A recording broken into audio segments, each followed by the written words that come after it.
guilty of crime.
Hello, everybody. What's up? It's almost Friday. Happy Thursday. I don't have a Friday shirt on Thursday. Welcome, everybody. Do me a favor, hit that like button on your way in. If you're new here and you haven't subscribed, please do hit the notification bell. If you're a member, awesome. If not, please get yourself a membership if you can. Thank you, guys. The chat is lit tonight. It's lit. Green, green, green. Wow, that's crazy. I'm excited. We're getting towards Friday, which today is day 4 of 6, right? Day 4 of 6, remembering Maddie. So that's going to be on Saturday. And yeah, we've been here all week bringing the energy hard for Madeline Soto. Saturday, we're going to have to improvise a little bit for her remembrance. And I'm still trying to figure out how I'm going to stream, but I will be streaming live and I will get some exclusive content. I promise you. So you guys will want to join my channel on Saturday at, I think it's 2 p.m. I put 3, but I'll figure it out. It's 5 p.m. Eastern, which would be 2 p.m. Pacific Standard Time. Welcome, Patty. Thank you for becoming part of the Guilty of Crime family. Appreciate you guys. Yeah, rest in peace, Maddie. Justice will be served. Absolutely. Welcome, my guy, Thomas. Justice for Maddie. Now, if you guys have the means to get a membership, please do.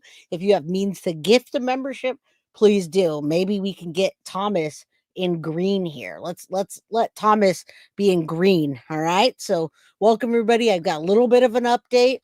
Per usual, I try to bring something current to this week, and then we go back. Going back to the old school, which is not even a year ago. So many of you guys sent this to me. I appreciate that. You guys always send me the best content. All right. Kryptonite. It's going to be Saturday, 5 p.m. Eastern in Kissimmee, 2 p.m. Pacific. 5 p.m. Most of you guys are in the East Coast. So let's say 5 p.m. All right. So yes, let's get that started. You can go in person, go look at my page, take a look at all the details. What's up, Maurice from Australia? How you doing? All the way across the freaking world. Yes, hit the like button. We have 110 people rolling into chat, and I don't know how many likes we have, but hopefully everybody likes. All right. All right, guys. So this just came out. This was like 7 hours ago, I guess. February 20th, 8:52 Eastern time. Madeline Soto case, man accused of taking Maddie's or 13-year-old girl, files new motions in court. And guess what he wants, you guys? He wants the courts to be closed. Stephan Sterns doesn't want, and I had a feeling that was going to happen. So all the different motions. Now we're talking about the CSAM, which they're going to go first with the CSAM. This week, his attorney filed dozens of motions in the CSAM case. They include asking that all pretrial proceedings be closed to public. No. Now, pretrial hearing in court is April 23rd. They say it's planned for trial on May 5th, all 2025. They don't want you guys in there. All right, let's just watch this real quick. I like to document this. So when we go back, we have full information. So let me put this volume up and we'll listen to what Alexa Lorenzo has to say. County man accused of killing his girlfriend's daughter have filed new motions in court.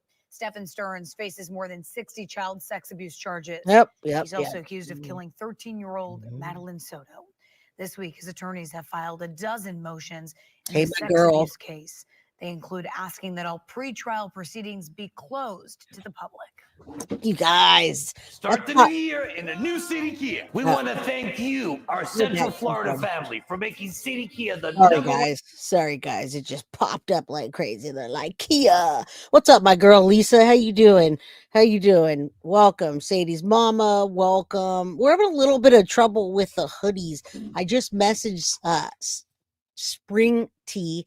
They've got over $100 of mine in hoodies, and nobody's received them. So you guys, the people that won the hoodies, I'm going and I'm trying to figure it out. We're gonna have to switch companies soon.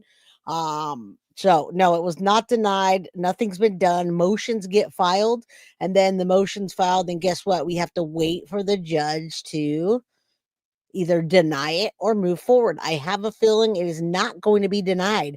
I have a feeling the judge is going to close the CSAM hearings, the CSAM pretrial hearing, because the information's nasty, you guys.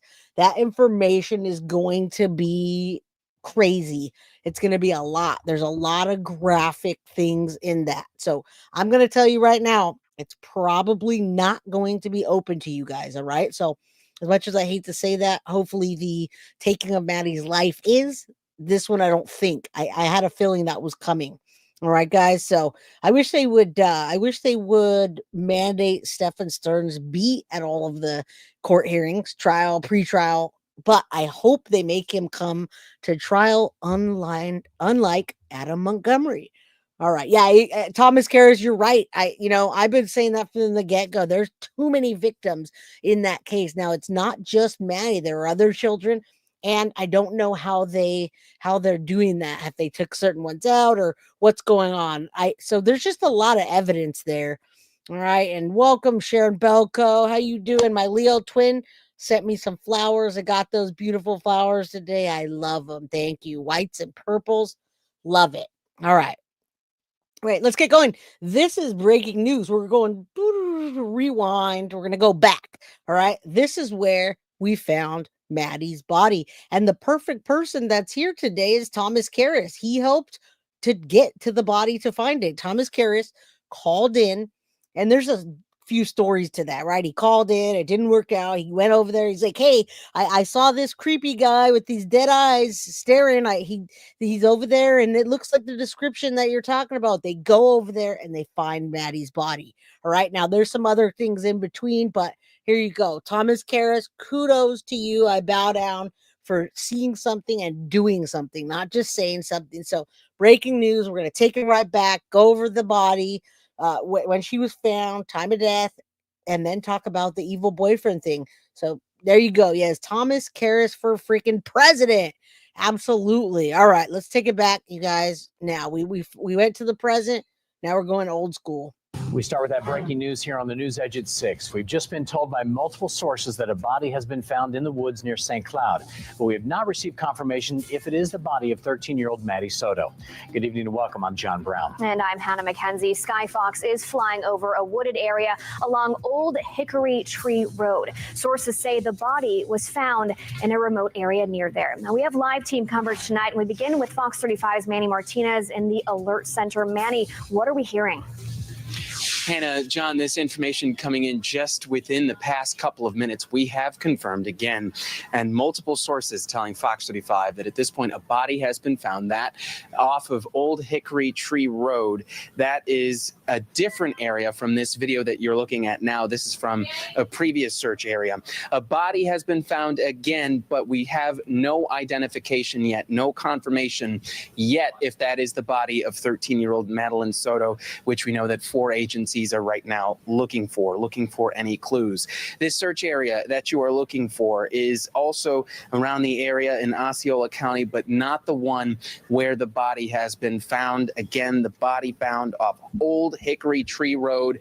So I wanted to bring this to you because I didn't even know that there was another body being found. So I'm going to put a 2-minute clip in after and to actually specifically talk about Maddie. But this is crazy because way back when, which was, months ago, 11 months ago or so, this is what went down. And we were all at the edge of our seats wondering where Maddie was, right? We didn't know. So now we're looking, and again, I'm taking it back to the old school, and then I'm going to rewind a little bit, fast forward, and Sky Fox working to make its way there. Multiple sources telling Fox 35 that body found, no identification yet. However, we are working to confirm more of that information. So, John and Hannah will keep making all of those phone calls, working our sources to confirm exactly what investigators found. All right, thanks a lot, Manny. Well, the Orange County Sheriff believes that Maddie Soto was killed well before she was supposed to be dropped off at school on Monday morning. And Fox 35's Matt Trezza joins us live now from the Orange County Sheriff's Office. So, Matt, walk us through what happened here. Leading investigators on this search, we know that it's changed hands as well.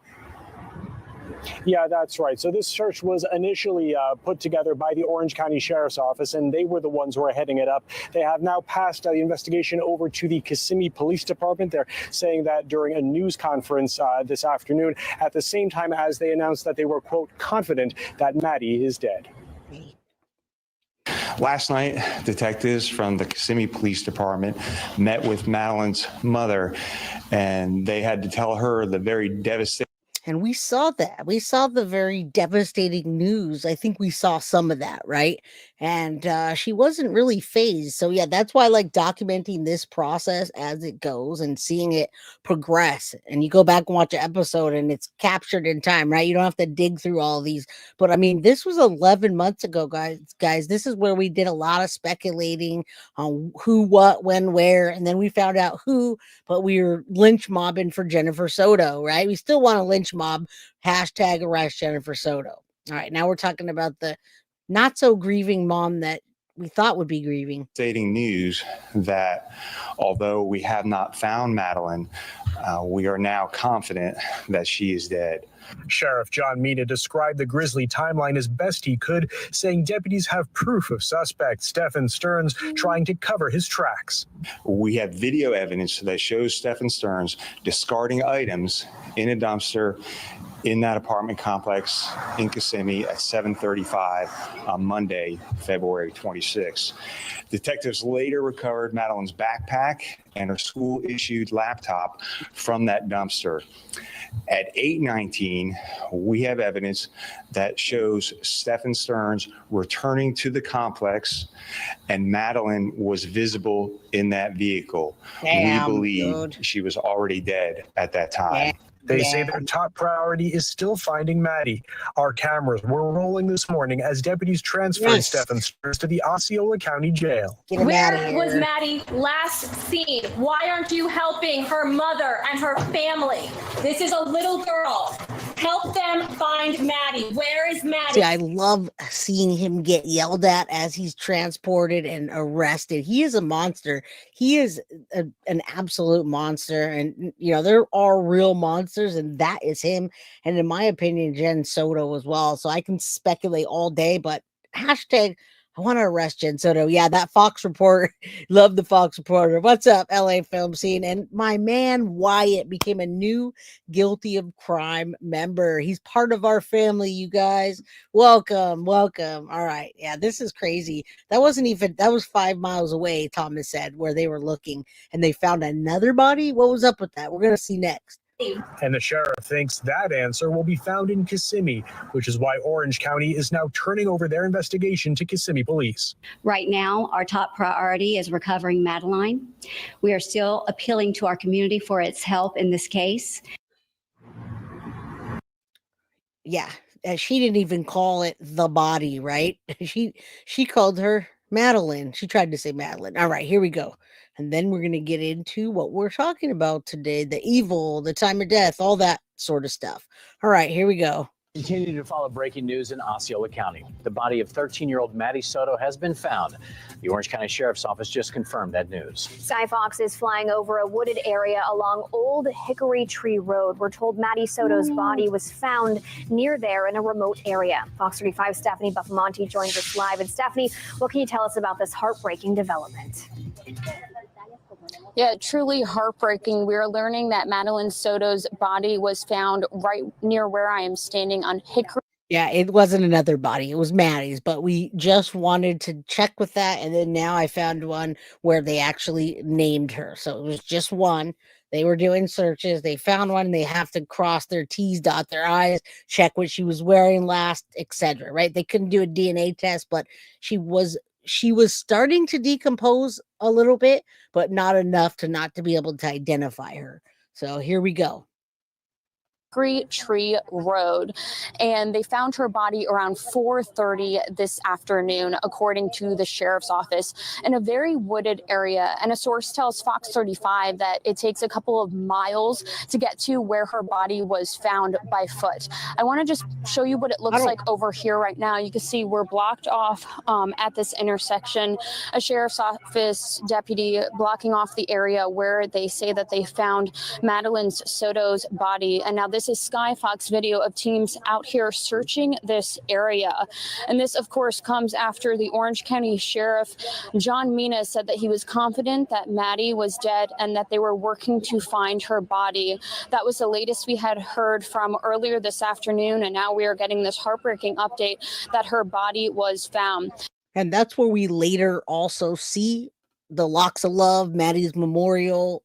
Now, it actually wasn't that far out. They said over a mile or 2 miles or something like that. It was just right past the gate, which they also speculated that he had to jump over a fence or jump over the gate with her body or throw her body over. And that wasn't the case at all. That wasn't the case because somebody left the gate open and it was easy for him to go through that particular gate that morning. Yeah, everybody in Florida everybody in that close proximity is like you, Thomas. And I'm sure in that whole area, they're comparing this to Casey Anthony. I want to show you a picture of this car. This is Stephan Sterns' car, who was Maddie's mom's boyfriend. He was the suspect in her homicide case. He was last seen driving a silver Lincoln and in this area of Old Hickory Tree Road and Nolte Road. And now, of course, we are learning that her body was found in a wooded area. We are, of course, are going to try to find out any more information about this case, and we will bring it to you live. For now, reporting live, Stephanie Buffamonte, Fox 35 News. All right, there we go. Gotta love those people. They worked so very quick for that to retrieve Maddie and bring her home. And then shortly after that, they got her home, had a private viewing for Yolanda Zambrano and the Sotos. And then they had one more. After that, they had another funeral where, in fact, everybody else went. So Jen didn't show up. And then right after, they cremated her and split the ashes. So there's that. Jen Soto is still out. Welcome, Linda K. Thank you for becoming a YouTube member and part of the Crime Crew family. Welcome. Yes, we want complete and utter justice for Maddie, and absolutely the whole flat tire incident, I believe, was divine intervention as well. That was meant to happen. Had they not found that, I have a feeling the people on the property would have found it maybe weeks later. I don't know, maybe days later, but I'm sure she would have decomposed even more. And I hate to say that about a little girl like that. All right. Thank you guys for the gifted memberships. Thank you, JoJo. And Tiff, thank you so much for the $2.99 super sticker. I appreciate you. Thank you for supporting the channel. Foxy Amazon, right on 420. What's up? All right, let's get into this because you guys either love her or you hate her. But I've never played this. I've never gone over this episode. And that was perfect for today since we wanted to talk about, or I want to talk about, time of death, cause of death. Why is it so significant? And then about Jen Soto and insisting that she says boyfriend, I call it ex-boyfriend, is not evil. And can she not press charges? All right, let's keep going. Yeah, I have to correct these things because we want to document them correctly. When somebody goes back and watches this, we want to make sure that we have the right details. News tonight. Maddie Soto, just 13 years old. COD, cause of death, strangulation. And now, in a disgusting reveal, her mother, Maddie Soto's mother, is insisting her boyfriend, mommy's live-in, who was Maddie, sex abusing her since she was 11, that the sex abuse is. And that wasn't since 11. Many people thought it was that age until we went back, way back, and they told us about the documented abuse on his hard drive. So, in fact, it was more like 6-7 years, right? So, not 11. So, we know Maddie endured so much abuse, you guys. And, Stephan, the abuse continued, and he groomed her.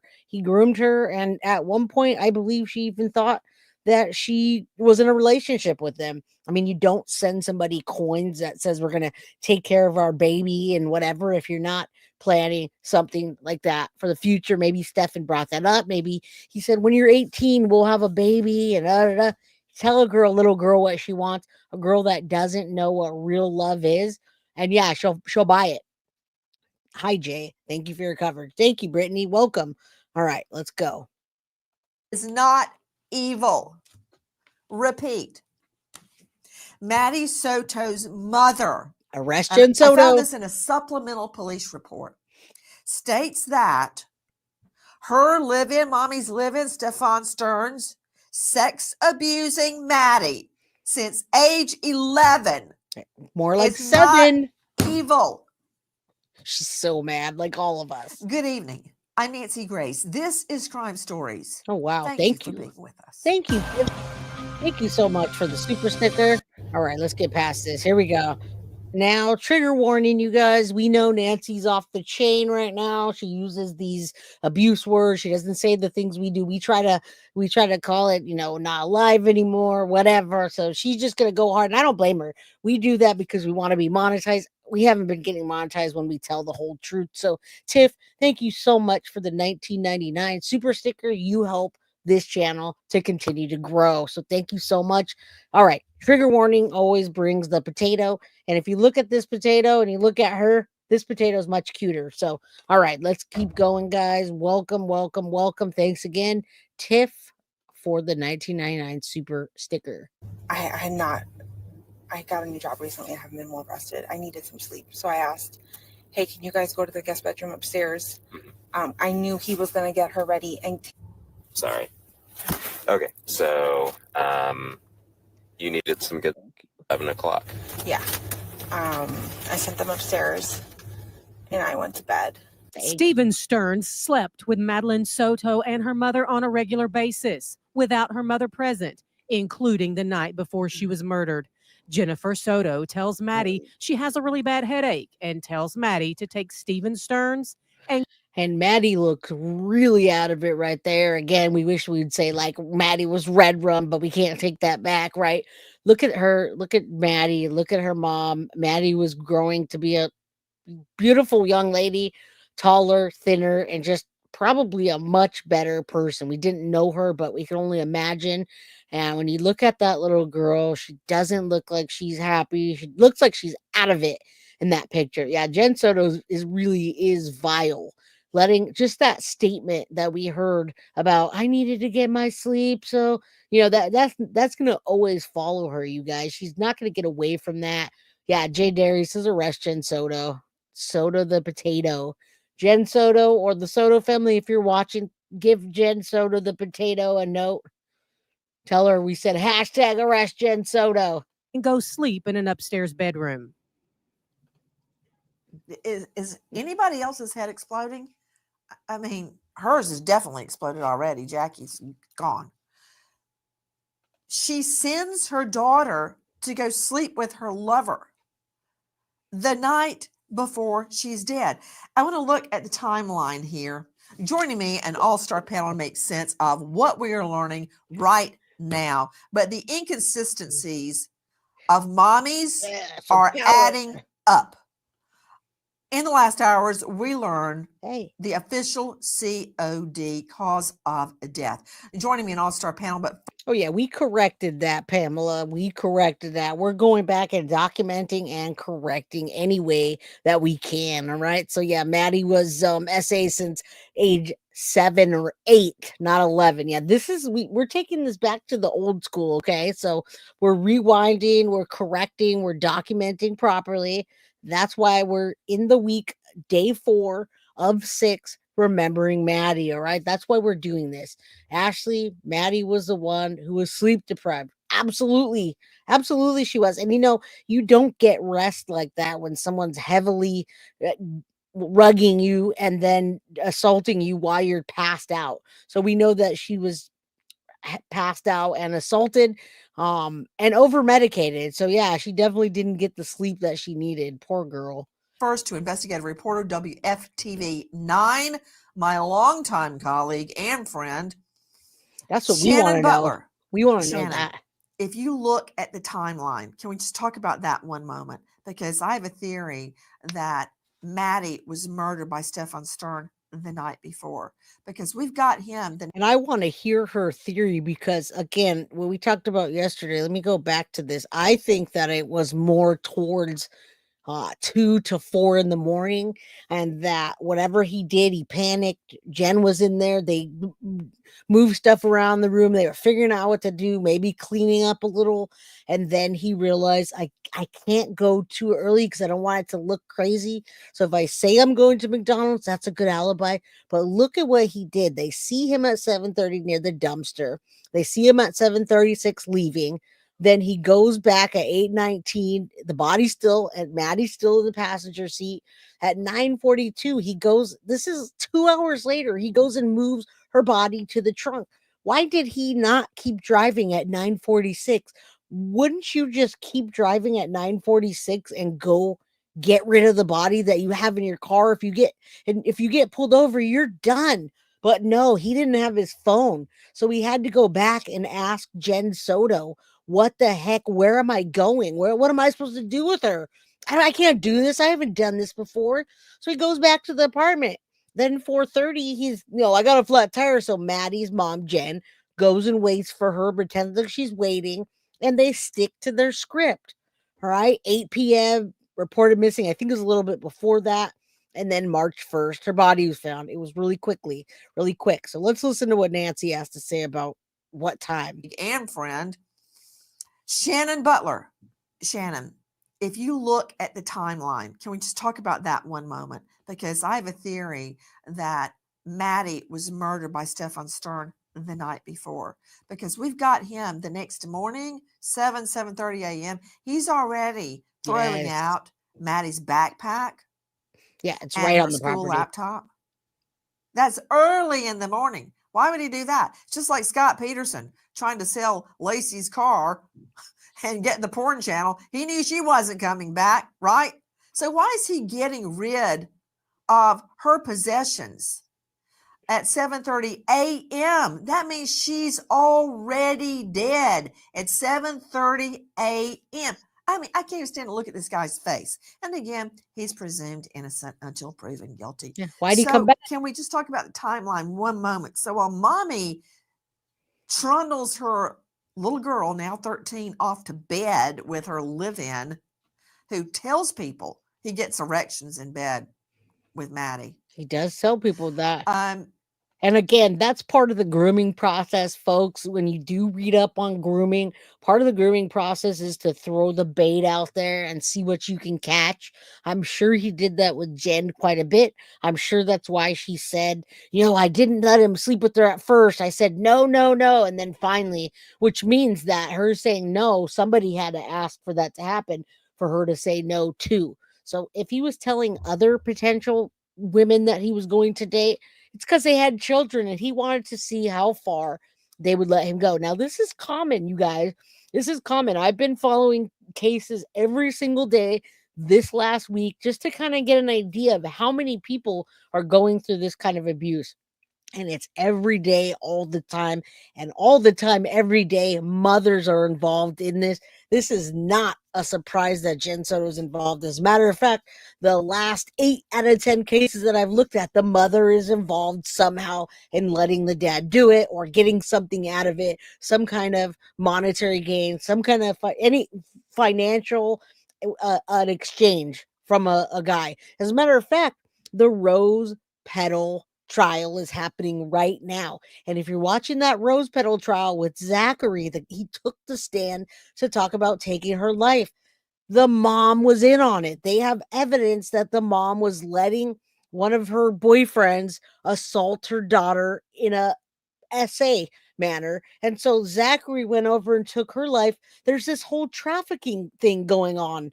And you look at this lady and you look at this pianist that took her life, and you wouldn't even understand what happened or why these people why they would do that. But when you look at Jen Soto and you look at Stephan Sterns and you see what kind of addicts they are, it's not surprising. So get it out of your heads that it's surprising that would happen. It happens all the time. And those two are the perfect candidates to do that. They're the perfect people that are into drugs, and those are the people, guys. Those are the people. Just because their skin color isn't dark, it doesn't mean that they don't do that.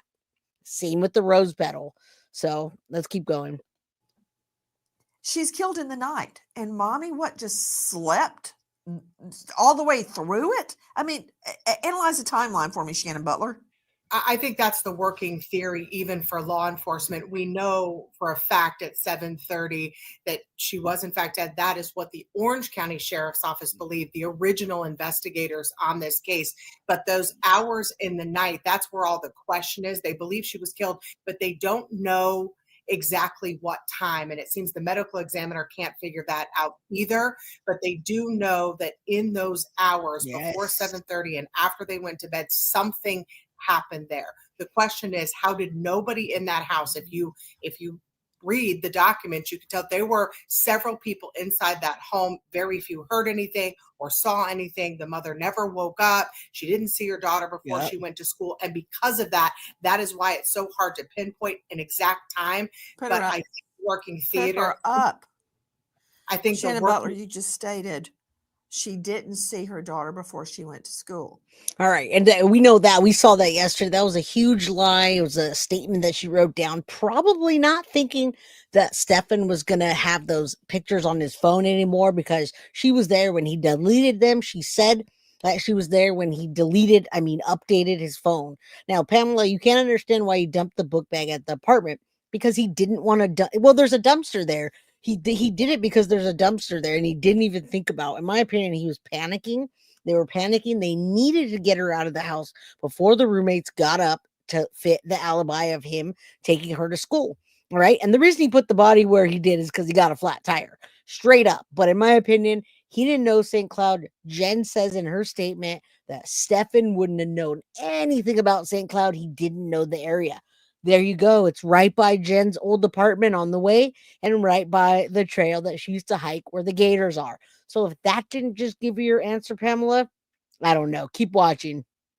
She did not. That's not what was told to 911. She told 911 she saw her that morning.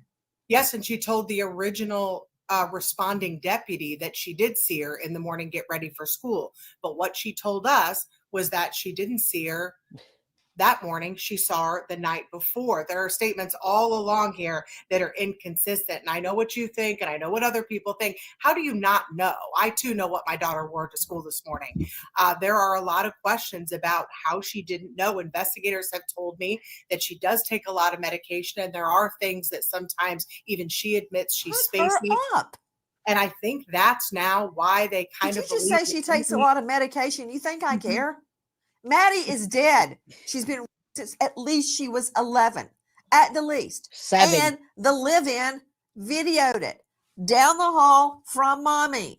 Now he killed her down the hall from mommy. I don't care what medication mommy is taking.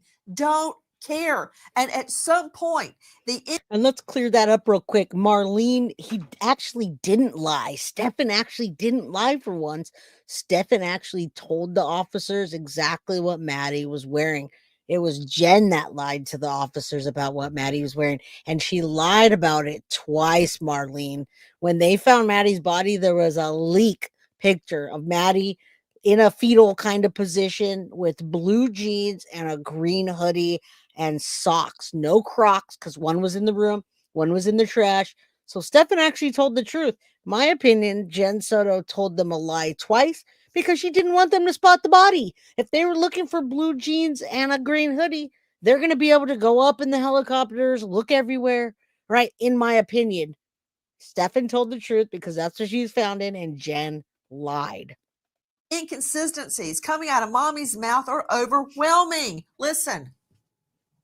Jennifer Soto is confronted with inconsistencies in the version of events she is giving versus what her boyfriend Stephan Sterns is saying, telling police she is giving Sterns the benefit of the doubt that he dropped Maddie off at school like he says, but qualifies the statement by adding, Stephan is a master liar and a master manipulator. Soto says she really... And if she thought he was a master liar and a master manipulator, then why did she tell the officers over and over that she trusted him with her whole life? And he was, no way did he do any of that. I trust him so much. We're best friends. Why did she say that then? And then she flipped the script because she wanted to be on the sides of the officer. Once she realized what was happening and what evidence was out, she flipped her script. All right. So she tried to pretend like, oh no. And yeah, just like Scott Peterson lied about, right, that guy's still lying through his teeth. If you watch those documentaries, you can see right through that guy. He's never going to get off, by the way, in my opinion. Realizes he's guilty. The detective asks what she thinks he's guilty of. Jennifer Soto says, he's been grooming and abusing my child. Oh, you called it We were out. all going to sleep together in the same bed, but I needed some good sleep. And she even chuckled.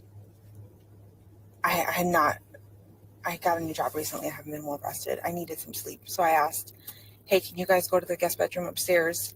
I knew he was going to get her ready. And Sorry.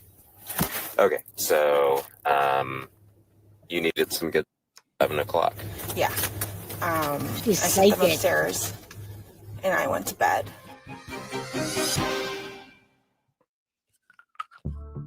13-year-old Madeline Soto fails to show up at school, but mom's boyfriend swears he dropped her off in Florida. A desperate Ex-boyfriend. Again, she portrayed that to the media so that they wouldn't look at it weird when she told them that, yeah, he took her and he got her ready and they slept together. She didn't think it was going to become this, guys. This doesn't happen all the time, folks.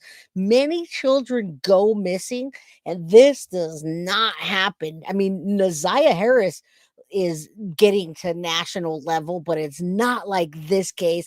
And I bet you in Jen Soto's wildest dreams, she never would have thought that it would be on national news and on every local media station where everybody could just look at her and hate her. You know, she didn't think that. I guarantee you she didn't think that. And look at it. Look at what's happening right now. search ensues to find the missing teen. All right. And another thing I just wanted to confirm, because I know last night was a long night, but you said you said when you woke up around 9, you left your house at 9:30 for your doctor's appointment. Mm-hmm.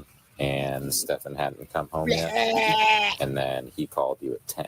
You were already 10:15, yeah. 10:15-ish to have the conversation. McDonald's and now Jen, remember what I said? Jen is oddly specific with times, and Stephan is very vague. His timeline is, between 7 and 7:30, I meandered. 10, 10:30, 11. And every time she comes up with the time, it's to the minute. It's like 10:15, 11:03. Like, she's very precise. She knows what's happening at all times, but she didn't know what Maddie was wearing that day. I don't believe that. Yeah, she didn't want McDonald's, so he came home. Oh, wow, that looks like Stephan out. I never even noticed that before, guys. Look at that weird creeper in the background. Doesn't that look like Stephan Sterns? I think it was when they were at the wedding, you guys. Take a look at that in the back. What's up, Remy? Look at that bearded dude in the back. I'm pretty sure that's Stephan right there. All right, let's keep going. What a weirdo. I think he had accidentally left his phone at home. Yeah. So he was just letting me know because I had called him multiple times. So he was just returning my call going, I'm so sorry. I left the phone at home. I went to the vape store. I waited there for a little bit. Nothing. Nobody was there.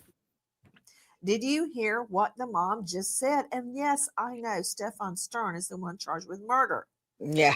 But in the last hours, mommy, Jennifer Soto, actually says, I feel like I'm eating a dirt sandwich right now. It's funny. The mother, Jen Soto, actually says him, Sterns, sex abusing her daughter was not evil. That the murder was evil. But sex abusing her daughter was not evil. Now, that's as I and People Magazine understand the supplemental report. Not evil. When did that hit her? That he was sex abusing her daughter. That's a nice way. That's candy coating for. Yeah, this trial is going to be a little bit out. We talked about pre-trial hearings at the beginning. I mean, we're talking about March, April, May 2025, although I don't think that's going to happen. I'm pretty sure this is going to be more like the Brian Kohberger case where we're looking at like 3-4 years down the line. Now, they didn't say they wanted a speedy trial, but they didn't opt out. So here we go. They're putting motions in now. So expect something this year to get pushed out for next year and the year after. I don't think this is going to happen. They're filing motions. They don't want you guys in there. For you locals, yeah, they don't want you guys in there. So that sucks. Shannon Butler with me, and I'm going to go to Karen Stark, Allie Neal, and Dr. Priya Banerjee, along with Bernarda Villalona. But Shannon Butler, when was it that Jen Soto stated it wasn't evil that her live-in, Stephan Sterns, was sex abusing her daughter? When did that come out of her mouth? Well, during the interviews with the investigators, she appeared to not know that this was going on inside of her home. It wasn't really until investigators showed her that phone that she said, oh, so there was something happening here. And then all of a sudden she believed that there were things that were happening with Stephan Sterns, and it wasn't everything she thought it was, but it was very, very strange, her behavior and the way she believed. And there's that picture, you guys, the one that I despise so very much, that it's just so uncomfortable. So when I wish Nancy Grace would correct this, but I think she corrects it in later episodes, guys. This is the time Maddie started being groomed and abused. Later on, cops at law enforcement finds pictures in all of his documentation, and they realize she was this itty bitty when he started doing that. Again, you can see her uncomfortable way that she's holding his head. She doesn't want to, she's not hugging onto him. She's not feeling comfortable. She's got her hands like this, trying not to be too much on him. So I'm sure from this point on, and even before this, he was grooming Maddie heavily, buying her toys, buying her things. And then dumb potato Jen with her nasty gummy teeth is over there. Oh, yeah, I got a babysitter. That's what she looks like. All right. So that pisses me off. I hate this picture. I despise it. Stephan's got a shit eating grin on his face. Look at that grin that he has. It's just an awful, nasty grin. He's like, he's taking candy from a baby in that picture. All right. Thank you. Oh, you can't see me. 209. You guys do me a favor, hit that like button if you just came in, and don't forget to hit the notification bell for all episodes. Madeline was treated was maybe just kind of the way it was, that it was the fact that he killed her that was so disturbing to her. I think there was a lot of things here for us and for investigators that you just cannot figure out. You cannot figure out this mother very well. And I don't. Shannon Butler, I really like you. I remember sitting right beside you, back on top of you. He said, I really like you. Trial. Yeah. Okay. Good times. But let's just analyze what you just said. Exactly. She knew, quote, something was happening. You know, you're an incredible investigative reporter, but it's very difficult for people to actually say the words that this grown man, Stephan Sterns, age 37, was him right there. Him was raping an don't say that word. All right, we already know we're not going to be monetized in this episode, so we might as well laugh about it. You guys, if you have the means to get a membership, please do. If you have the means to Cash App or Venmo, PayPal, do get that. Otherwise, we'll just laugh about this. And Francis, it absolutely creeped me out when Stephan corrected Jen. Not only did he correct her with that, but he knew to the pound how much Maddie weighed. He corrected her and said, no, about 110, 112. And he almost seemed disgusted about that mole on her face. That really bothered me, you guys. Really. All right. I love that. The YouTube user, the young girl that Sterns out in high school, lived in the area as Maddie. She went to the same school that Maddie went to 20 years ago. Interesting. Tell us more. 11-year-old baby girl down the hall from her own mother. And mommy would send her off to bed to sleep alone with Stephan Sterns.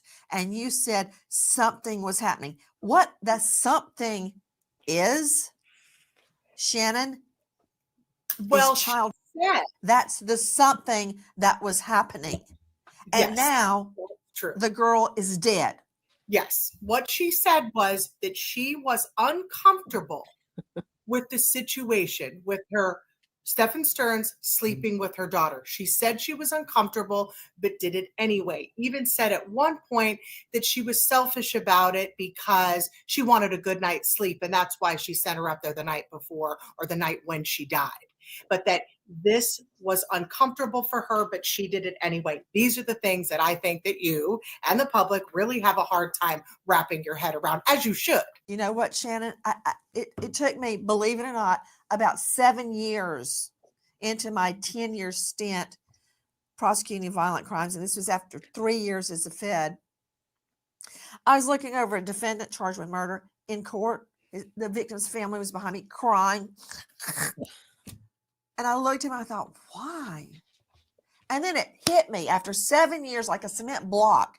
And this is not uncommon, you guys. Like I said, this is happening everywhere right now, probably as I speak. So yeah, let's keep going. But yeah, she spilled it all. We all know, and we all say she's guilty just for what she said. She's guilty for knowing that she didn't have an X drive. She didn't want Stephan. She didn't like the butt play that he wanted. She took her medication, said, no, I'm not attracted to him for 6 months. I don't want to be with him. He was clearly not very attracted to her.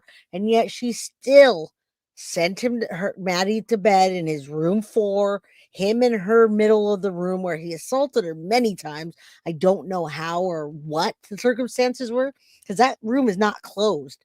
Thank you, Bree, for the $2 super sticker. I appreciate you. All right. Craziness, you guys. Why? Ask why. I don't have to know why. I have to know the truth. I'm going to leave why up to a renowned TV radio trauma expert, psychologist, Karen Stark. If you're looking for her online, it's KarenStark.com. Karen with a C. Karen, temple throbbing. Now, do you remember sitting with me on the set at Court TV and I could actually see my heart in my eyeball? That's happening right now. There's another one. Can you be in that much denial? And honestly, I don't care if she was in denial or not. I'm just looking at it from a probative point of view. If she was in that much denial, that's one thing. But how could you be so deep in denial? You don't know what's going on in the bedroom next to you. Yeah, I'm going to have to pick up a case, you guys. I'm going to have to get a case next week and show you guys that this is just so common and they don't know why this is happening so often. I don't know if this world is just getting really freaking shitty to where people are just, they don't care about kids anymore. They can have them. Nobody tells you what you have to do to have them. I mean, even the Michigan lady, she's in Michigan and she leaves her 3 children in the house to fend for themselves and nobody noticed. They even went to school some of those times, you guys. It's absolutely ridiculous. So, I mean, this just happens all the time, more and more. And I don't understand why people don't cherish their children more, but mothers are pimping their daughters out. And that's exactly what I feel like she did. And welcome to Mika Riley. Hello, I haven't seen you in a bit. 444, just hitting chat. So say a prayer for not only Madeline Soto, but all the children being abused. And let's not forget about Naziah Harris, you guys. We don't want to forget about her, and we won't. Thank you so much, Jonna Burnham, for the $49.99 super sticker. I appreciate that so very much, you guys. You guys know I'm a fan-funded channel, and that's how we do. So thank you. All right, let's keep going. That's what denial is. It means that she's not letting herself know. Maybe on some level she knows, but on another level she doesn't. But let's look at this, because we have been up against this before. She's kind of selling her daughter to this man so that she could keep this man around. And that's somebody who's completely dependent. Maybe she had her own sexual abuse in the past. We don't know what the story is. Dear Lord in heaven, put her up. Do you have a shred, a particle, a scintilla, a microscopic bit of evidence to suggest Jen Soto had any sexual trauma in her history, or any trauma period in her history? You just said maybe she was abused as a child. Where'd you get that from? She's so mad.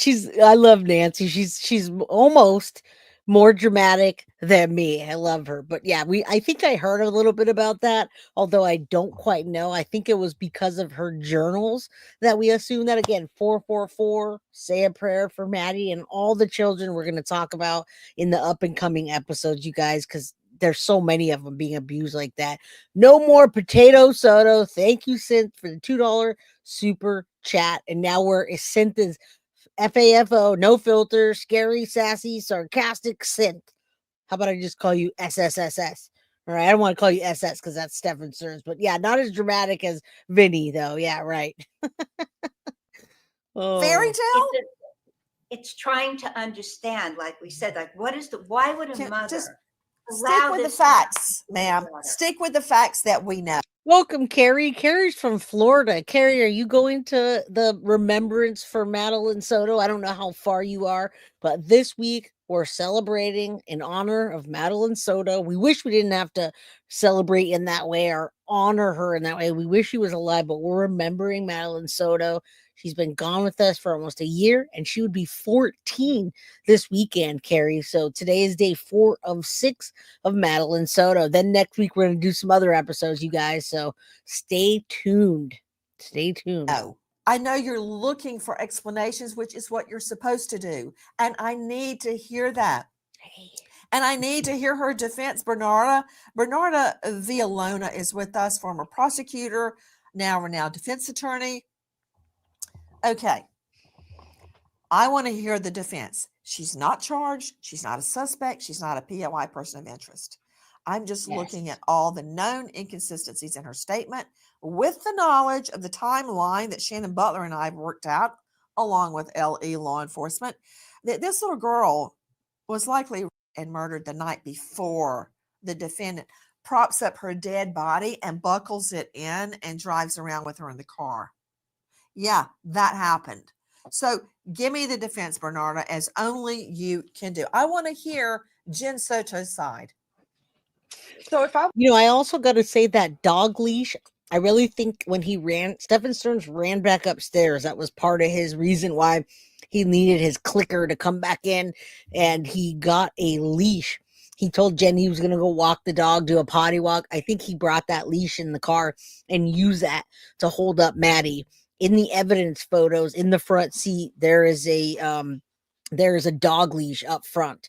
And yeah, you shouldn't, Australian made, absolutely be paranoid about everyone. Jen says she was, and she did the opposite. I don't think that Jen is anywhere close to who she says she is, you guys. If I were Jennifer Soto's defense attorney, one thing I would do is stop her from talking. Remember, she is not required to give a statement. Yes, it looks bad because she's the mother and she should be open with law enforcement because her daughter was killed and she should want to find answers, especially after having seen those photographic images of her husband, the person that she loved was taking advantage of a Not her husband. 13-year-old daughter. But the best defense at this point is for Jennifer Soto to stop talking. Now, if there are charges, the question would be, what exact evidence do they have? Because here in a case like this, you will want a witness to come and speak and say, look, I saw Jennifer Soto and she was well aware of actually what transpired that was that picture in the car where her big old gums in the car. And then this is what Stephan was wearing. Again, I think these were their lightest pictures of them where they were both semi skinny. They both got that surgery, the gastric sleeve. It wasn't a gastric bypass. It was a gastric sleeve. And they took down all their weight. This is around the time when they started dating. And that's the only picture I've seen of them have any kind of affection. And that says best dad ever. What is this? You're the worst mom ever. What are you talking about? Oh, yeah, her big old gums. Like, she just has too many gums. Some people have too many teeth. She has big old gums, right? Yuck. Arrest night her. before or that morning. And when she lied and she said that she saw her daughter getting dressed for school, she said that because she was a part of the crime. Again, we're assuming because no allegations of such have been made, but we have to be on the offense when you're talking about defending a woman such as Jennifer Soto. It looks bad. It's horrible. I'm disgusted. So many ways. It's heartbreaking because no one fought for Madeline Soto. We were all going to sleep together in the same bed, but I needed some good sleep. And I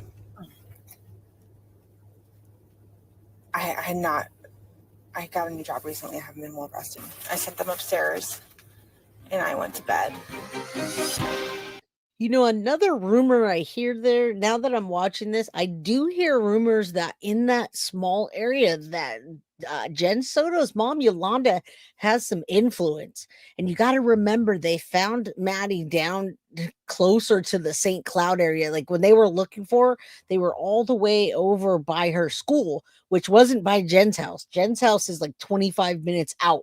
They put her into a better school by grandma's. And I hear that Yolanda and that family have some influence, you guys. So keep that in mind about why. And again, they got an attorney. They gave her the queen for the day, the immunity for the day, and they've left her alone. She's hiding out with her family, you guys. So something's going on there. Again, I heard stories that she ran Tyler Wallace out of town when he was trying to get custody of Madeline Soto, and he just ran off to Texas and, you know, got to see her once or twice a year. So I do hear there's some kind of power dynamic that the family has. And Sin, thank you so much for the 5 guilty of crime memberships. I hope the people that get gifted really want them. All right. Thank you, Indy Isham, for the $1.99 super chat. All right. You can't see me. In my opinion, Yolanda is known for some shady business deals. That too. But she also does taxes and consulting. And people that do taxes and consulting can help you financially. If you're doing something shady, they can help you to funnel those funds properly, guys. So just think about that a little bit. The roommate didn't really hear anything, right? They were never in room 4. They did hear something. They heard like something on the dresser. Again, the only thing really on the dresser was they had a tripod. Maybe he put the GUN up there. I don't know. But yeah, they did hear something. They just didn't hear they didn't hear something like somebody's getting their life taken. No. Please join us on our mission to find Leave It at Home. But can we just talk one moment about how Maddie's body is found? And I want to circle back to the fact that even though her body's found out in the woods, apparently her body had to be thrown over a chain link and barbed wire fence, just thrown over. She was wearing socks. Remember, out in the woods, totally pristine. You know that from one piece of evidence, you can just learn so much if you just sit down and think. What do those socks tell me? That he carried her. Those socks tell me that Maddie never left the house. Yep. That she was wearing those socks in the house when she was killed. Probably after, honestly. Or they would have been dirty because she didn't have any shoes on. Right? Which, even in the house, you guys, I really do have a feeling that she was in her pajamas that night. He, took her clothes off at some point, doing something, and they completely changed her for school, guys. You don't wear jeans and a hoodie in bed. And socks get dirty. It doesn't matter how clean your house is, and theirs wasn't that clean. If you're walking around in clean white socks and you walk around my house, they're not going to be that clean. They're not going to be dirty, but they're going to have like that remnants of dust on them from the floor. So we know he carried her, but I do believe that he got her dressed, and maybe even Jen Soto helped him. I don't know, but now I do think that she was just trying to throw them off, because how did she get that wrong so many times and then say that she never saw her? It just doesn't make sense. Yeah, I mean, even in house though, your house gets your socks get dirty in the house. If you're walking around in them the night before, you're gonna have something on there. Hers just looked like they had put them on, carried her, and that was the end of the story. Lets me know where I need to look for the primary crime scene. It's not in a car. It's not in that field behind a barbed wire fence where her body was found. It's in the home. Now that I know that by power of deduction, what does that tell me? It tells me that Mommy was in the home when Maddie was murdered. Okay, listen to this. Yeah. When Madeline's body was removed from underneath the dry grass and hay, detectives were able to immediately identify her by a mole she has on her cheek. Her body shows signs of decomposition to one side of her face and her hands.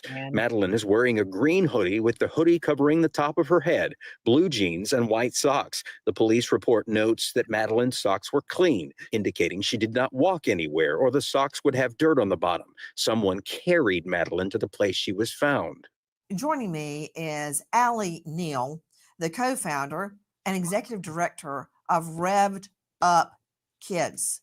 We have been colleagues for a really long time. You can find her at revvedupkids.org. Allie Neal, I know you've been chomping at the bit. We earlier heard somebody say that this was Jennifer Soto's husband. It's not Jennifer Soto's husband. He's a live-in. No, he's not even a boyfriend. He's an ex-boyfriend. Thank you, Nancy, for correcting that. And Melissa, we see ya.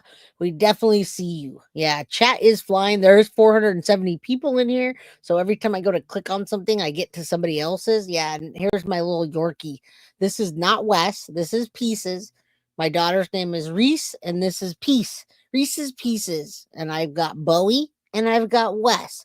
And this one's just chilling with me right now. So say hello, Pieces. Hello. Mwah.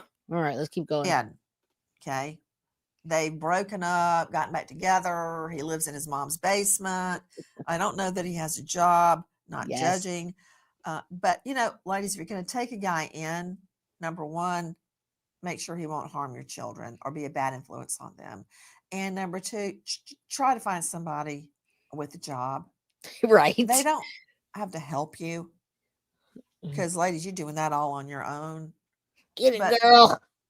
Don't let them hurt you. Sleeping in your bed, eating your food, you're washing his clothes. Seriously? Right. Cleaning his room. That's hurting you. This guy is not her husband.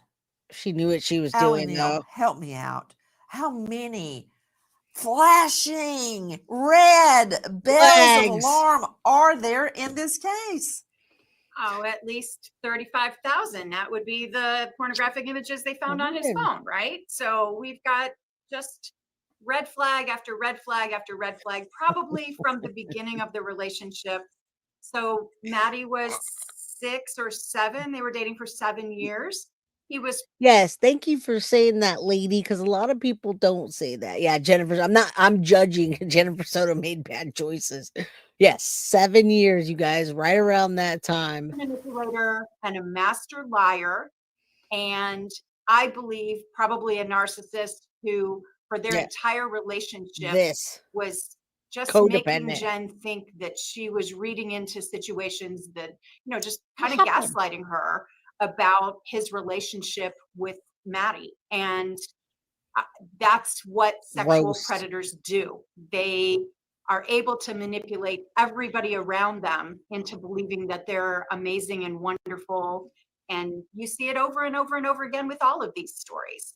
Look at that So grin. it's heartbreaking that this was allowed to go on. It's heartbreaking the way that it ended. And I think there's a lot more to the story that's going to be coming out, especially as the trial begins in October. Allie Neal, co-founder, executive director, Revved Up Kids. It's all about protecting children.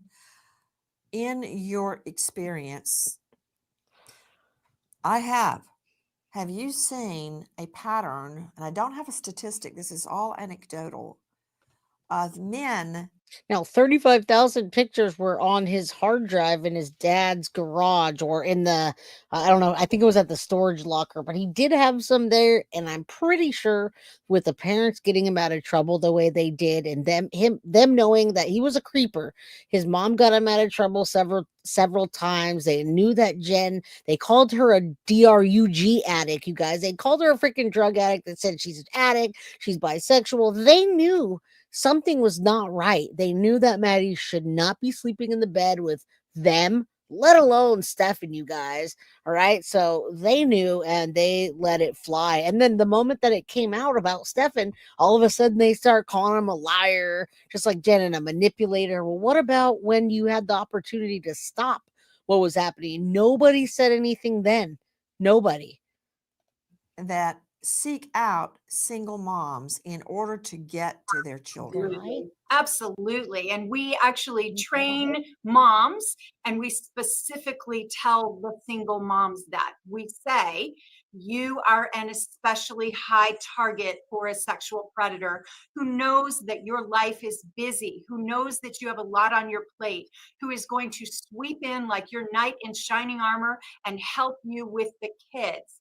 And one of the things we say for them to look for is if you go out on a date with a normal person, they're not going to really be ready to have a relationship with your kids until they're feeling really serious about you and maybe ready to put a ring on it. If you date somebody and within the first couple of dates, they're eager to know everything about your kids and meet your kids because they just want to sleep with your kid.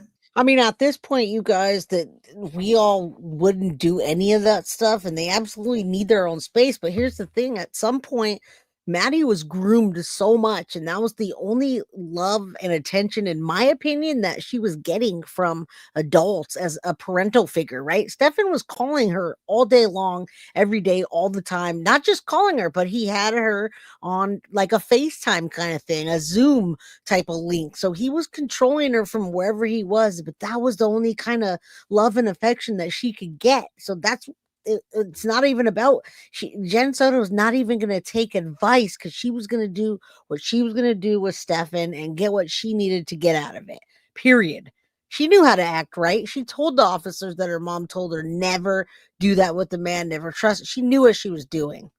Well, that comes later, but yeah, they will just, you know, oh, I just love kids. I just love to be around kids. I would love to meet your kids. And they'll be enchanting about it. And the kids will love them at the beginning and they will build trust. They wanted him out. That's what they do. And then that causes, you know, I'm so impressed that you actually teach this as part of Revved Up Kids to single moms. And you just brought up the specter, Allie Neal, that I've got to confront. He started videoing himself and sex abusing Maddie when she's 11. Nope. How do I know it didn't start long before that? And then he had the idea to start videoing it. Yeah. A supplemental report released by the Kissimmee Police Department gives details about how Madeline ended up in a wooded area behind a locked fence. The report states, based upon the clothing description seen on several videos, the body did appear to be that of Madeline. The lock to the farm was still locked, and it didn't appear to be tampered with. It was Stephan open. would have had to drop Madeline's body over the barbed wire fence or where the gate was, then move her body to the location where she was found. And another thing I just wanted to confirm, because I know the last night was a long night, but you said you said. And you guys, now you can see the picture of all those gums of hers, right? Jen Soto and her gums. Just a bad mom. No, it was not locked. They keep saying that, but we have a picture from the evidence where they show that it was unlocked that day. Now, when they retrieved Maddie, maybe by then, but it was definitely not, it wasn't behind a locked fence, right? Yeah, thank you for helping correct that. Wasn't it Jen Soto first day at work on Sunday because she said coworkers commented she was off that day because she forgot her meds? BS.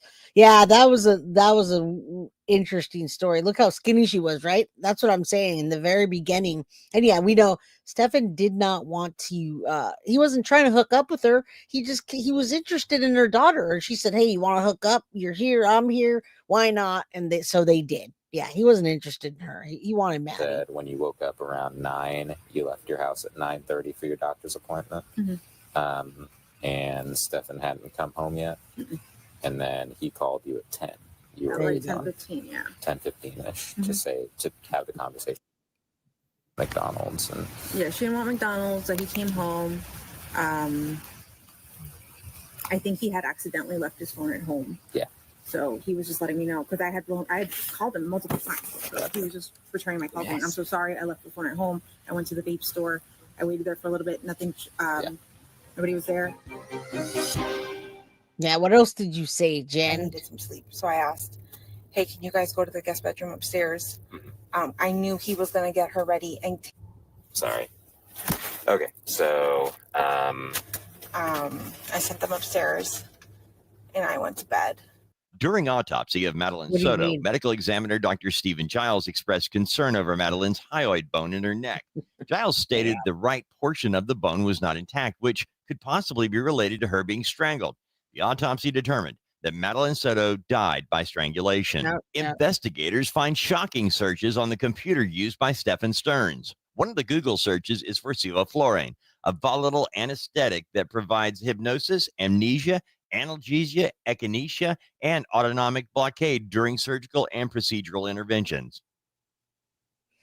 I mean, you guys really did not want a partner. Yes, poor child, I am too bad. He didn't want a partner. He wanted somebody that he can have complete and utter control with, and that didn't even move or breathe. And in my opinion, that's why he was so heavily into giving her medication like that. He had over medicated her with her own medication. He didn't want an active partner. He wanted somebody that he could just completely dominate, that would be submissive, that didn't know anything. He wanted to be that. My goodness. Yeah. Ninchi True Crime as an ex-girlfriend interview. Yeah, we have those too, Kimberly. We have those too. We have almost all the interviews except the gray one. Okay, I'm trying to figure out what all that meant, but luckily I don't need my medical degree because joining me is a renowned expert, Dr. Priya Banerjee, board certified forensic pathologist, anatomic pathologist at Anchor Forensic Pathology Consulting. Dr. Priya, it's wonderful to see you. I wish it were under better circumstances. Thank you. But I need to understand, A, what sevoflurane is, but most importantly, the cause of death on this little girl, and how does the hyoid bone being moved factor into the determination of cause of death? So sevoflurane is an anesthetic. So how he even got his hands on it is beyond me. That's why they gonna say knock that. out. That's not anything anybody should have, any kid should have in their system. It's beyond me. So that is completely abnormal in the toxicology. But what you're getting at, regardless of what's in her system, is that she was overpowered and strangled. Yeah, email the it, please. hyoid bone where you pointed and where I'm pointing is high up in the neck. It's a small U-shaped floating bone.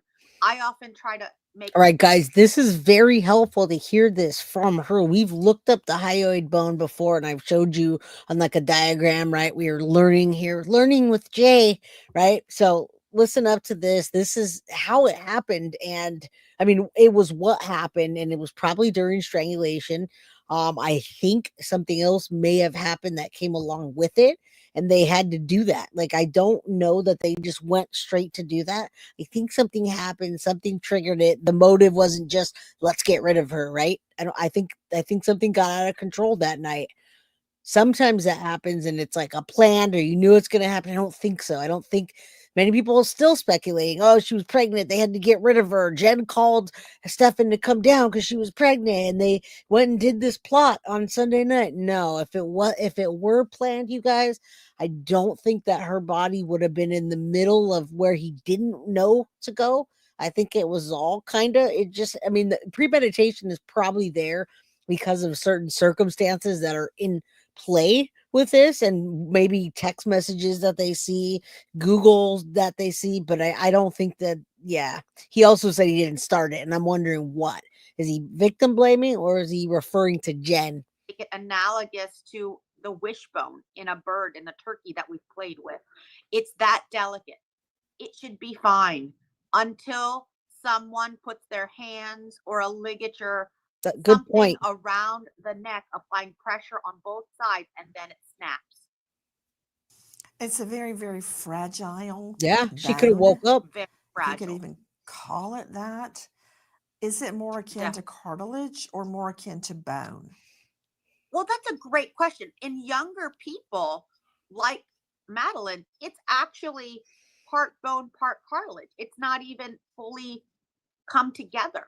But if you can see a clear break in it, because of certain circumstances, when the law enforcement is prosecuting you, if there's circumstances in place, it can be considered premeditation, not like a heat of passion if these circumstances were in place. That's why. And we'll see more as this case comes out. We're going to understand more as the text messages or phone calls or whatever. But you have to have these certain circumstances in place to call it premeditated. Now, somebody explained this perfectly. Premeditated could have been minutes before you premeditated it. It doesn't have to be hours. It doesn't have to be days. It could be right then, right there. You have 60 seconds to think about it, whatever. You have half an hour to think about it, and you decide. Or better yet, it takes 3 to 5 minutes to strangle someone. You have 3 to 5 minutes to think about what you're doing, or you have 1 to 2 minutes to think about what you're doing and then stop. So when you're doing that to somebody, when you're strangling someone, you could stop. I've heard them factor that in before, law enforcement, where somebody was strangled and they said you could have stopped after 30 seconds, 60 seconds, and they'll put a timer on, and with that timer you'll see how long it actually takes to take somebody's life away. And yes, do me a favor, guys, hit that like button, subscribe if you haven't, and share with your friends. Yeah, definitely premeditated. Exactly, that right there could have been it. That right there. Like my colleague has said that he did, and he certified it as strangulation because of that. Exactly. That shows how aggressive and up close you have to get to hurt her. This is not something. You know what, Dr. Priya? I got to nail this down because I need more than a displaced hyoid. Because the defense could easily argue, oh, well, that happened the week before when she was doing gymnastics and blah, blah, blah, blah. What else would you expect? Number one, you're saying no, that would not have happened by accident. But number two, what? Now listen up, folks. Here's the thing. She could have been coming out of it. Here, I'm going to make this make sense to you. Stephan was Googling, and this one's getting feisty, so I'm going to put her down. She just growled at me, and she must be not tired anymore. She's a spunky little girl. She's just turned a year old, and she's only 2 pounds, but she's a silky Yorkie. That's why she's all white, because she's a silky, and she's got spunk. She's got spice. So I'm going to put her down because she just started growling at me. She's like, bitch, I don't want you to hold me no more. I want to terrorize this place. Let's go. All right. Anyway, listen. Stephan Sterns Googled the Sevoflurane, whatever, that doesn't let you remember stuff. We know that other times that he over-medicated her. Why? Because Jen called poison control. So there were other times he didn't want her to be active in it. Let's say Saturday night, or yes, when she was going to bed on Sunday, he gave her a dose of medication. He didn't double dose her, and she came out of it while he was assaulting her. That's another thing that could have happened, is he could have came out, she could have started to wear off, and maybe Jen was involved, and I don't know, but I know, in my opinion, Jen's involved in the covering up of it, the telling him where to go. I just don't know what happened in between. All right, but that's what I think. It could have started wearing off, and yeah, I heard that in the Shanann Watts case, that Chris was, when he was strangling her, they said you had time to think about it, and he said he couldn't just let go. So there you go. That's premeditated, right? Conscious sedation, right? All right, let's keep going. What else would you expect to see? What manifestation in her body would you expect to see during autopsy that would prove to me it's right here, she died of strangulation? Coming back just to finish on the hyoid, it moves. So you need pressure on both sides to break it. It doesn't happen in gymnastics. It doesn't happen from a bike fall. I've seen it in velocity, high speed car crashes. It's violent. But if she was alive, you would see bleeding in the muscles, potential petechial hemorrhages. There you go, hemorrhages guys. in the eyes, the mouth, potentially on her fair skin. Interesting. It's not going to be alone. It's not going to be the only finding. It's very telltale. Doesn't have to always happen to be strangled, but it's up close, personal, and violent. Justice for Maddie, Kristen. Thank you. What this child went through and what was happening to her when she was strangled dead. You know, Shannon Butler, jumping off what Dr. Priya Banerjee just told us. Shannon Butler joining us from WFTV 9. She was found in a wooded area where the property owner had to come out and unlock gates, which tells me that their deduction is correct. Police deduction is correct.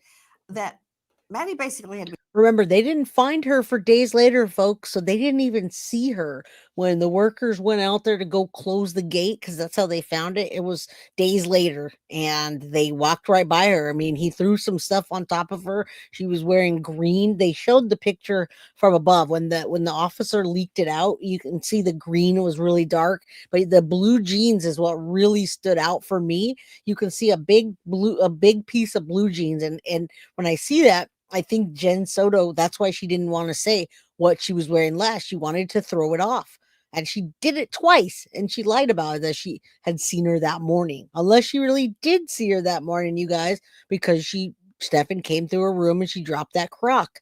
Be thrown over a chain link fence, and there's some barbed wire involved. They start walking, and after a few moments, they notice a pair of blue jeans and ultimately Maddie's body. Where was she found? So this is a ranch in rural Osceola County. That area of Florida has, big cattle ranches, orange groves, things like that. Along that side of road, remember, he got a flat tire, so he had to pull over and change that flat tire. Right in that area, there was one of those big ranches. Amen. You can't get on the ranch because there was a big fence around it. So the only thing he could do, police say, was to toss her over. And when the detectives got out there, when they were searching, looking in that area, they called the rancher, said, "Hey, can you let us on the property?" He says, "No problem, right down the street. I'll be right there." And when they came in, she was actually, the first time they looked, they didn't see her because she was kind of behind like bales of hay. And so they had to, when they got through, they walked around and they could see that she was laying there in that wooded area. But they didn't see her at first, obviously. God bless her little soul. Listen to this, guys. Stephan Sterns was arrested while the search for Madeline was ongoing when Orange County Sheriff's Office found disturbing evidence on Sterns' phone. Stephan Sterns turns his phone over to the police to aid in the search for Madeline and tells them he accidentally did a factory reset on his phone the day Madeline vanished. Investigators recovered several photos and videos showing Sterns sexually battering a child. idiot.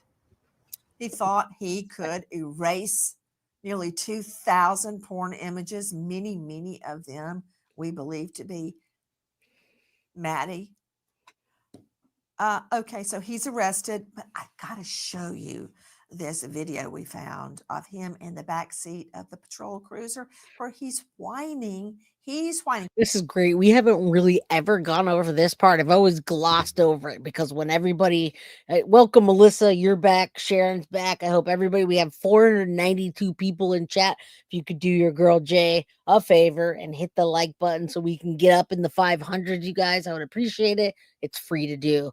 All right, so this is a good part of it where whiny Stephan is back there. I love it. Let's listen and listen to him whining. Look at, I pause it on a great part.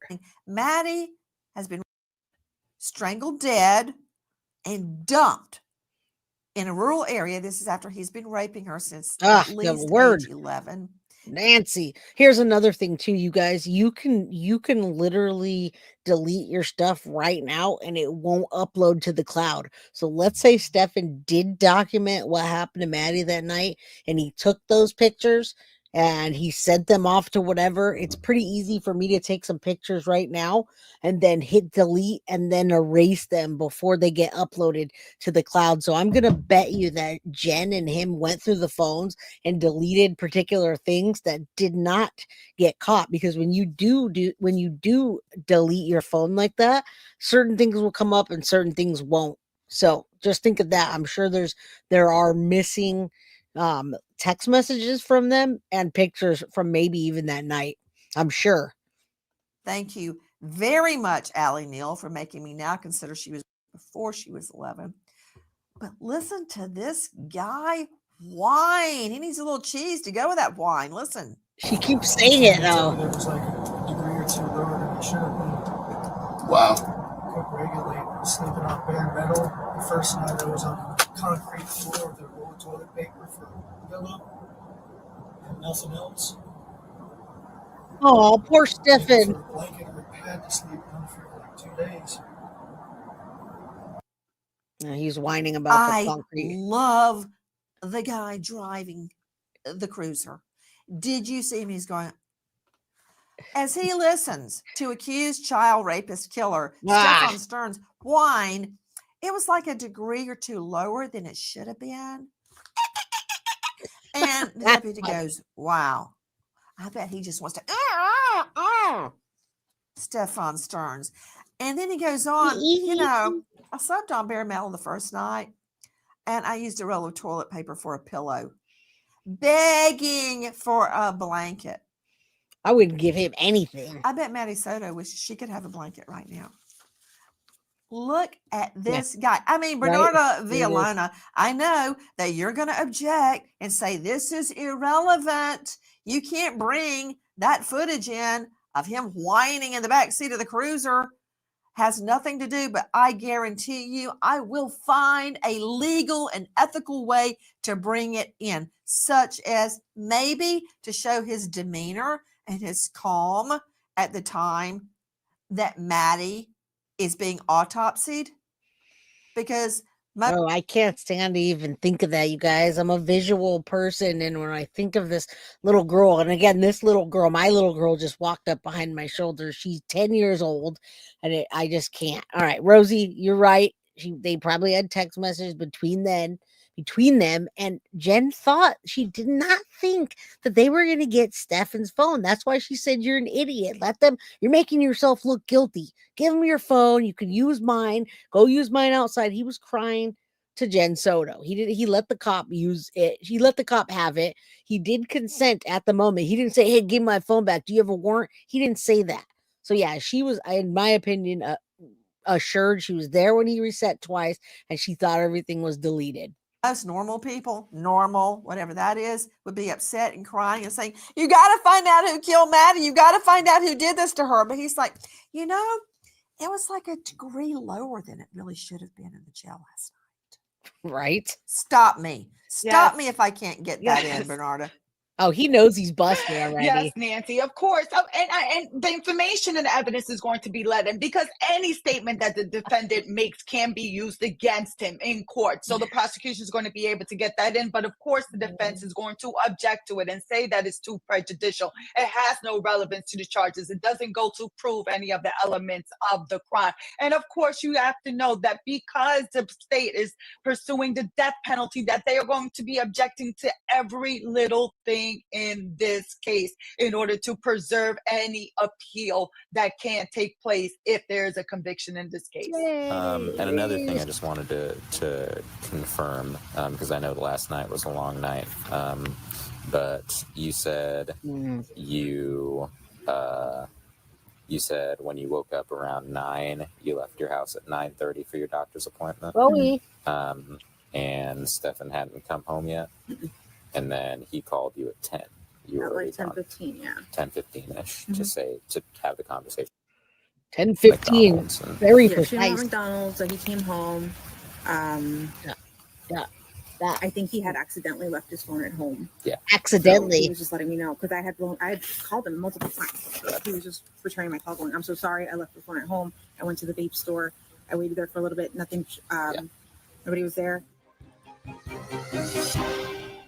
Yes, like I said, something happened in between the time that he went and drove her around and decided to put her in the trunk and then come back. I wish I knew what that was, and I wonder if we're ever going to get those blanks filled in as to why the heck he went back to the house after having her body in the car for over 2 hours. He decided not to keep going, but to come back, you guys. That makes zero sense to me. It does make sense, but it doesn't. Unless we were all going to sleep together in the same bed, but I needed some good sleep. And I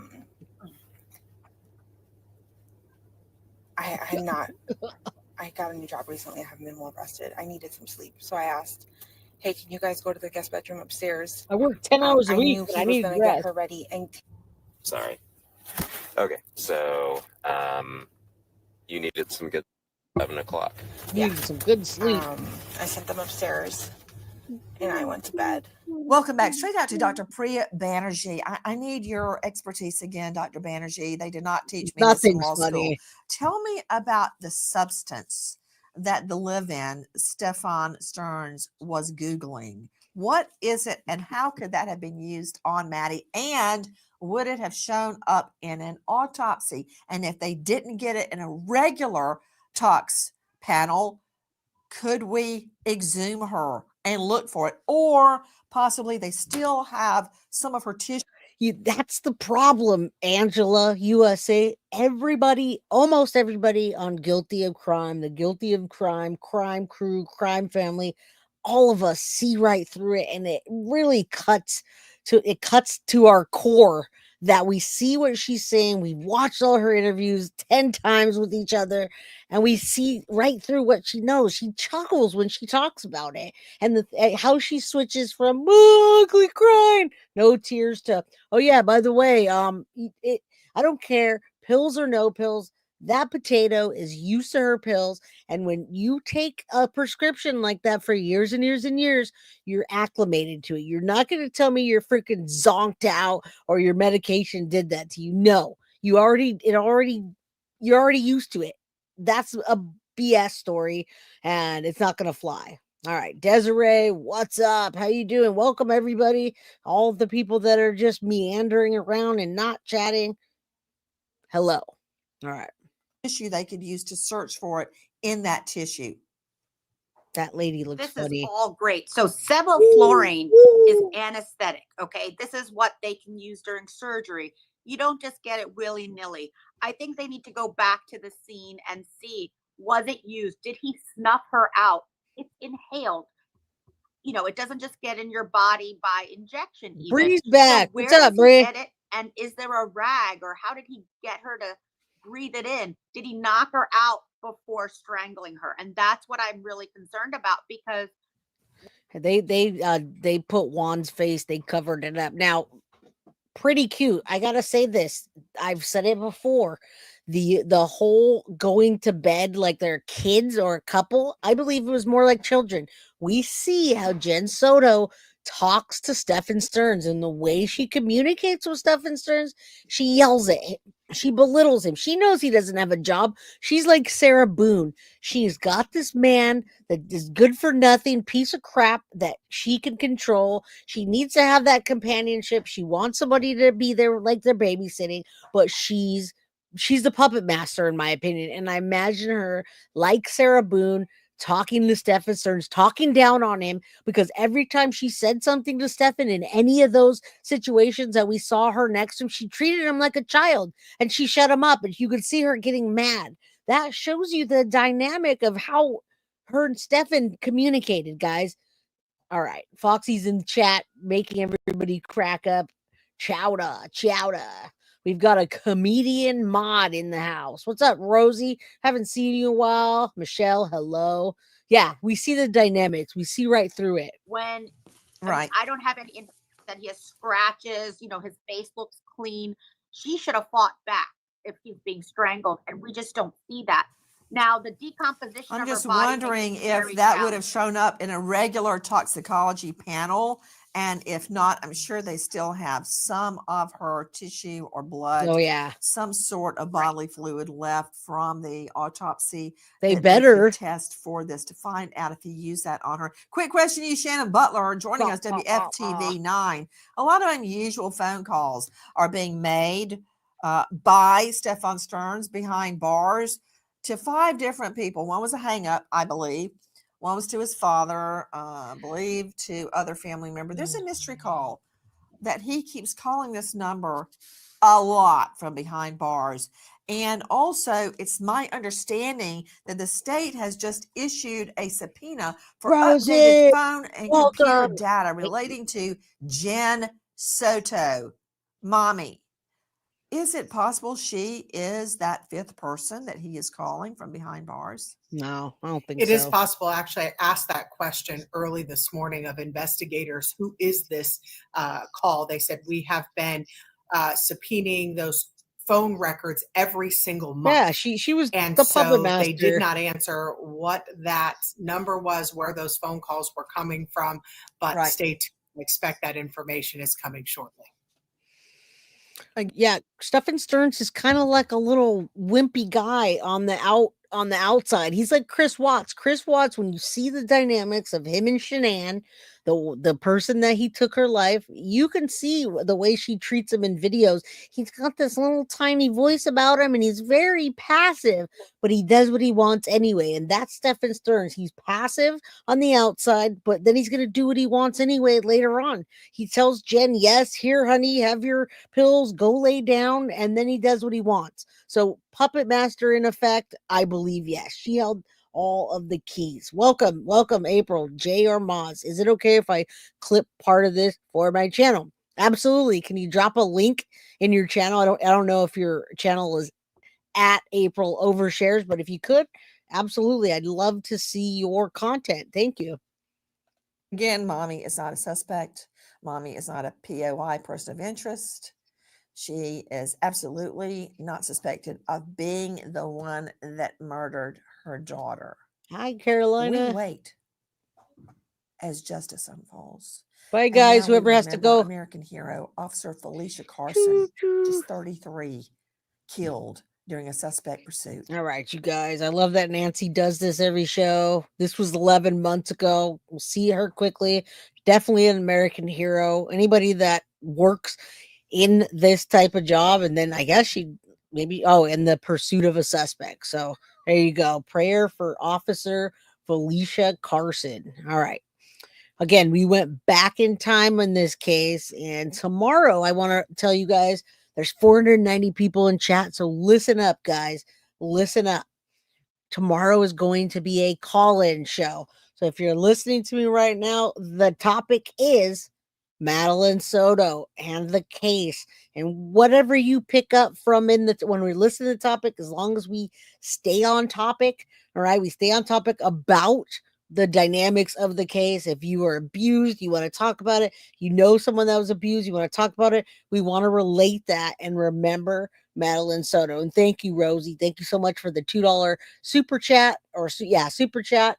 and for being here. Okay, so call-in show is going to be tomorrow at 4 p.m. Pacific Standard Time, 7 p.m. Eastern. You can go check out my page right now. The thumbnail I put up, it has the phone number. So if you write down the phone number, you'll get a better chance at calling in. If you write it down now versus when I'm streaming, when I stream, I play videos and then I flash the number. So go get that number off of my thumbnail, write it down. It's pretty easy.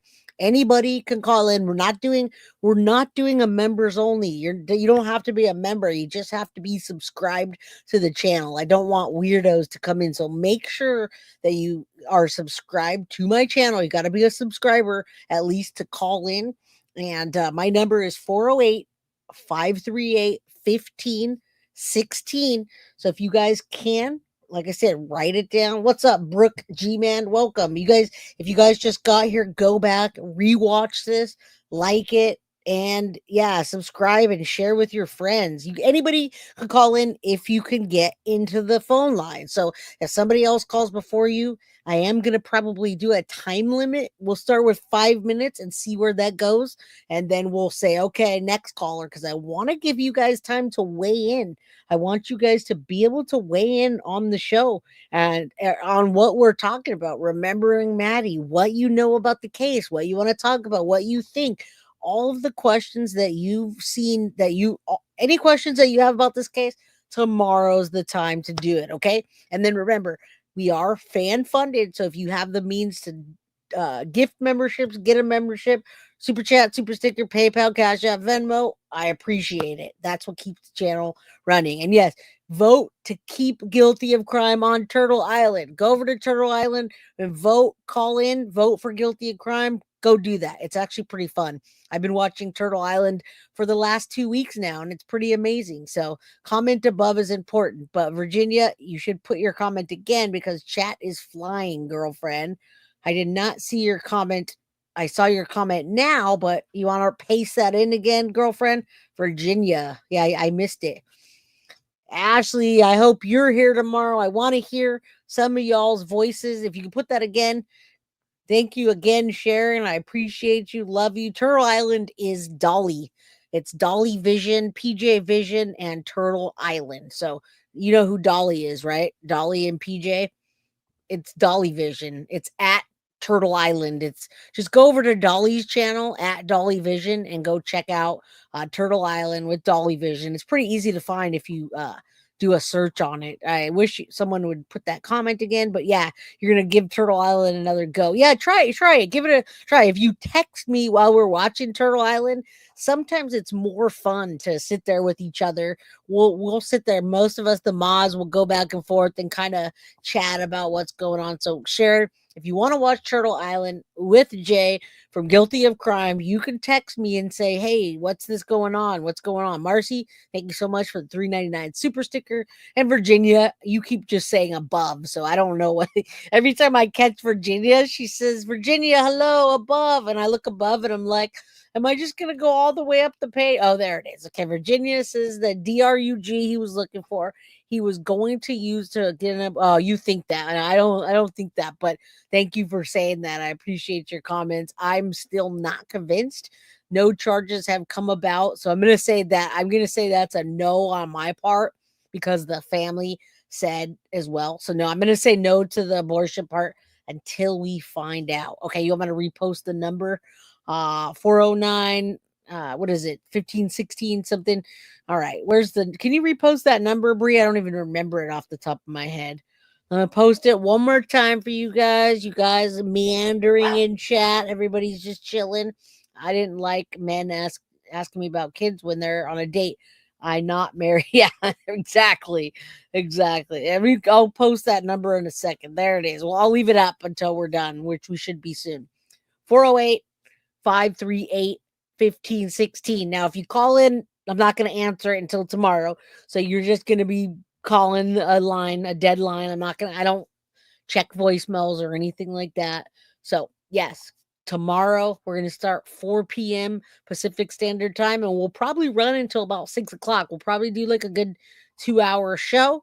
So you guys be ready with your questions, ready with your comments, be ready. do your homework, come back tomorrow, and let's go. All right. I love you guys. I'll keep that number up, 408-538-1516. Go to my page. I've got a show scheduled for tomorrow. In the thumbnail description, it says 408-538-1516. All right. I don't know exactly when Turtle Island is my time. Usually when I watch it, it's about 7. So I think they're running it at like 9 or 10 p.m. I'm not sure. You have to go check that out because I'm not like promoting it, but I'm on it. I'm on the show, so I don't want to get kicked off. If we win the Turtle Island show, I'm going to buy a bunch of Guilty of Crime swag, and we're going to give some out, guys. I'm going to buy like t-shirts and things that are going to get to me because we know the hoodies aren't doing so well. But I will buy Guilty of Crime merch if I win the money, and I'll be giving out merchandise. So you have even more an incentive to go to Turtle Island, vote for Jay at Guilty of Crime, tell them why. There you go. Help us help you get some swag. All right. I love you guys. Yeah, Dolly comes on at random times. So just go ahead and go over there, click the notifications. And you want to text me. For those of you that do have my direct number, you guys, we can text and watch Turtle Island together. All right. Love you guys. Have a great night. Good to see you, Krista, and everybody else that meandered in here really, really late. Love you guys. I'll see you tomorrow. Guilty of Crime. I want to thank you for watching. If you enjoyed my content, please share this video, like, and subscribe. You can also follow me over at Facebook, Instagram, TikTok, X, or Gmail. If you'd like to donate to my channel, you can use Cash App or Venmo or PayPal. Thank you very much in advance. Guilty of Crime. Are you guilty?